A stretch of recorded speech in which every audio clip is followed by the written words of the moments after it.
Hi friends, आज मैं तुम्हें लेके जा रही हूँ महाकालेश्वर ज्योतिर्लिंग की भस्म आरती देखने। तो ये एक बहुत ही यूनिक सा एक्सपीरियंस था मेरे लिए, तो come be a part of it. 6:30 morning sharp हम निकल गए उज्जैन के लिए और हमने फॉलो किया मुंबई दिल्ली एक्सप्रेस हाईवे, जिसे कि NE4 भी कहा जाता है।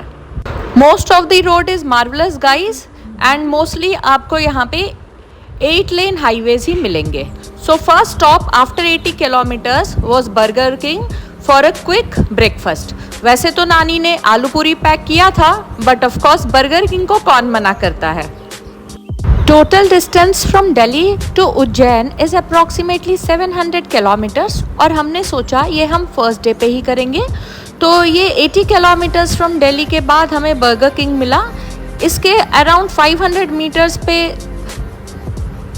मैकडी और स्टारबक्स भी है, बट फ्रेंड्स यहाँ से ही तुम कुछ ज़रूर पैक करा लेना, बिकॉज इसके आगे फॉर अराउंड 400 किलोमीटर्स कोई भी डिसेंट प्लेस खाने की नहीं है।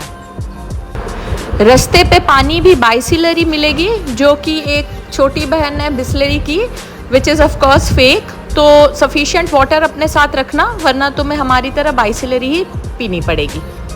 सो friends, we were very excited for this new thing which I was about to experience. काफ़ी स्पिरिचुअल एक्सपीरियंस है ये।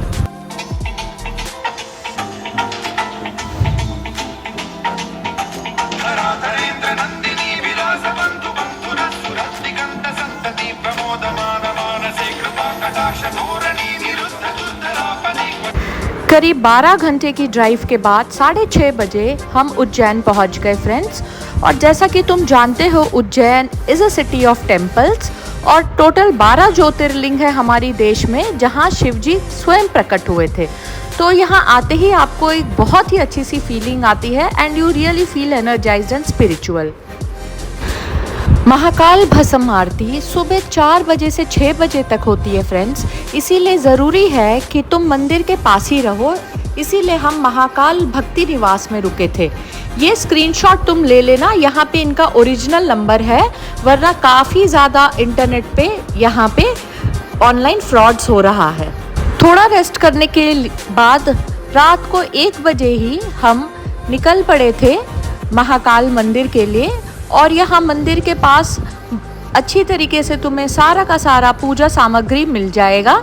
और यहाँ पे स्पेशल चादर होती है, जैसे कि तुम देख रहे हो, जो कि पंडित जी तुम्हारे हाथ से लेकर चले जाते हैं और तुम्हारे सामने ही महाकाल को उड़ाते हैं ड्यूरिंग द आरती। तो तुम चाहो तो तुम इस तरीके का वस्त्र ज़रूर भगवान जी के ऊपर चढ़ाने के लिए ले सकते हो। तो जैसे कि तुम यहाँ का माहौल देख रहे हो, ये ऐसा लग ही नहीं रहा है कि 1 बजे रहे हैं। श्रद्धालुओं की यहाँ लंबी लाइन लगी थी और मुझे ऐसा लग रहा था कि हम बड़ी जल्दी आए हैं। अगर 4 बजे की आरती है तो 1 बजे, मगर हम लेट थे फ्रेंड्स। तो आई विल सजेस्ट कि तुम 12 बजे ही आ जाना, नहीं तो जो लेट आते हैं उन्हें स्क्रीन पे आरती देखनी पड़ती है और तुम मंदिर के अंदर सामने से आरती नहीं देख पाओगे। यहाँ पे ड्रेस कोड भी है, यहाँ कंपलसरी है कि आप इंडियन वेयर में ही आए और आपके पास दुपट्टा होना ही चाहिए, क्योंकि आपको 2-3 सेकंड्स के लिए आईज क्लोज कराते हैं भस्म आरती के दौरान, अगर आप फीमेल हैं। इसीलिए इंडियन वेयर में ही आना फ्रेंड्स, यहाँ पे ड्रेस कोड है।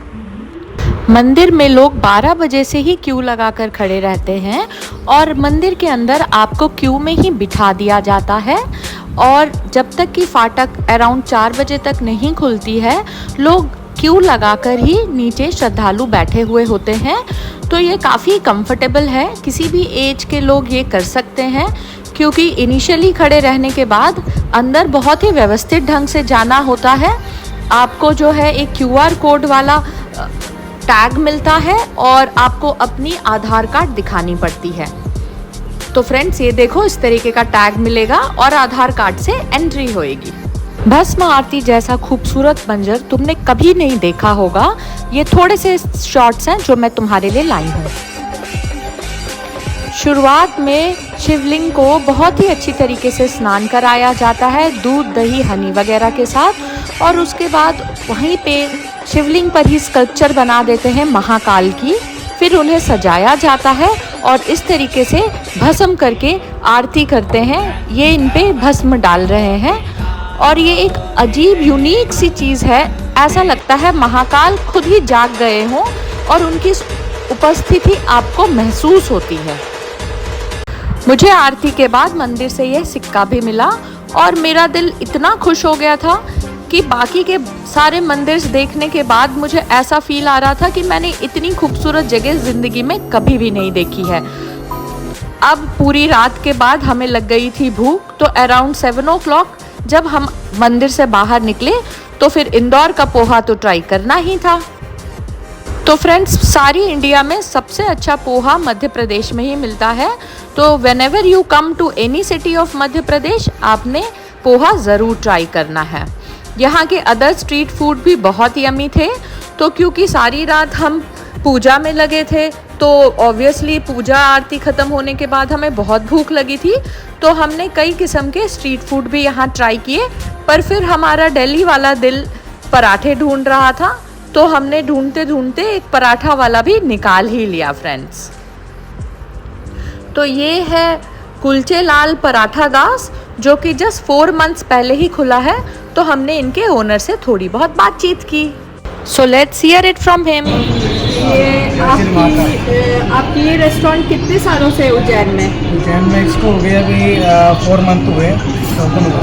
4 months हुए हैं। और ये सबसे ज़्यादा क्या चलता है यहाँ पे? हमारा अमृतसरी फूड है, सारा पंजाबी फूड है। इसमें ये सारा पंजाबी खाना चलता है। जैसे कुलचा हो गया, इंडियन की डिशेज हैं, दाल है, मखनी है, पनीर है, कॉम्बो है। चूरचूर हमारा सबसे फेमस है, तो चलता है चूरचूर नान और patty kulcha. Thank you so much. तो हम ट्राई करते हैं। तो ओनर की रिकमेंडेशन पर हमने इनके पराठे और चुरचुर नान ट्राई किया।